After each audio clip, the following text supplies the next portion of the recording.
Saudara, kita akan merenungkan firman Tuhan dari Amsal pasal 4, ayat yang ke-5 hingga ayat yang ke-12. Ayat yang ke-7 saya akan bacakan bagi kita semua. Demikian bunyi firman Tuhan. Permulaan hikmat ialah, perolehlah hikmat. Dan dengan segala yang kau peroleh, perolehlah pengertian. Saudara, Alkitab membedakan antara orang yang berhikmat dengan orang yang tak berhikmat.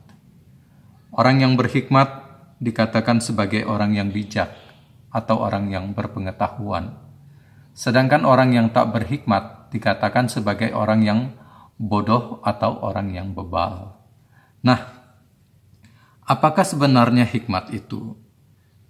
Kamus Besar Bahasa Indonesia mendefinisikannya sebagai kearifan atau kebijaksanaan. Lalu apakah yang diajarkan Alkitab tentang hikmat?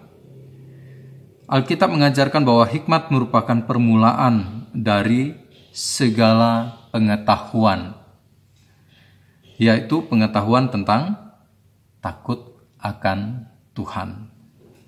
Saudara, takut di sini merupakan satu kesadaran yang sungguh, mengingat kuasa dan kekudusan Tuhan.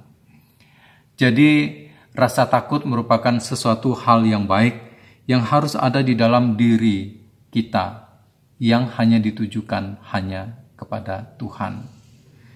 Oleh karena kuasa dan kekudusan Tuhan itu hadir di dalam segala sesuatu. Oleh sebab itu, sebagaimana nasihat firman Tuhan tadi mengatakan bahwa perolehlah hikmat, di ayat yang ke-5, perolehlah hikmat, perolehlah pengertian. Saudara, di sini artinya hikmat dan pengertian itu merupakan satu kesatuan. Ketika kita memperoleh hikmat, kita memperoleh yang namanya pengertian, bahkan di dalam segala sesuatu yang kita peroleh, yaitu pengertian tentang takut akan Tuhan. Sehingga di dalam segala sesuatu yang kita peroleh, kita dapat memaknainya dengan benar. Oleh karena Allah punya tujuan atas segala sesuatu yang Dia berikan kepada kita, yaitu bagi kemuliaan namanya. Oleh sebab itu, saudara sekalian, penulis Amsal memberikan nasihat, yaitu yang pertama, perolehlah hikmat, perolehlah pengertian. Bagaimana agar kita memiliki hikmat? Yaitu dengan memintanya kepada Tuhan. Karena Dialah yang akan memberikan hikmat itu kepada kita.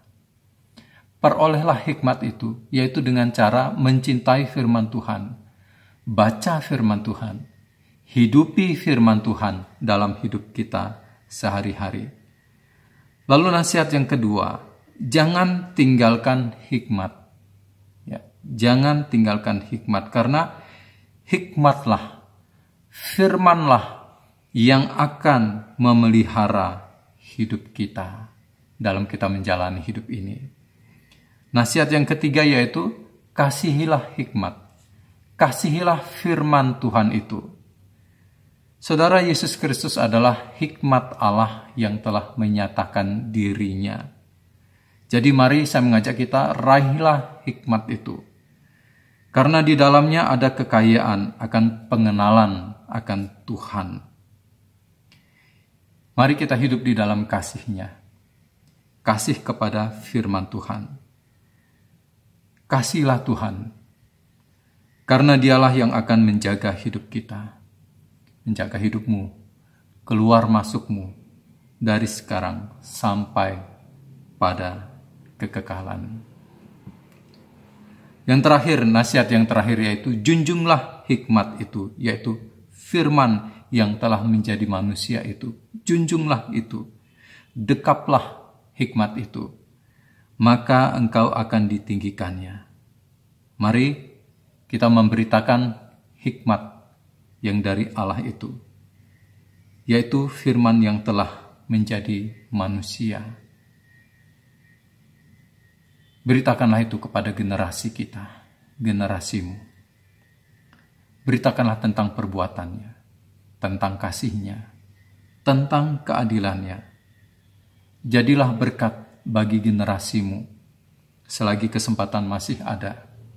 Saudara, di tengah dunia yang sangat maju sekarang ini, namun diselimuti dengan tantangan dan kesukaran hidup, mari saya mengajak kita bersama-sama mengingat bahwa dunia membutuhkan hikmat Tuhan. Mari hidupi hikmat itu. Hidupilah firman Tuhan itu di dalam hidup kita sehari-hari. Hidupilah dan jadilah berkat.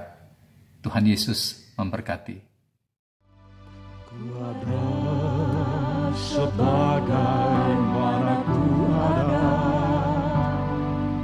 berdiri menghadap tatamu Bapa. Semua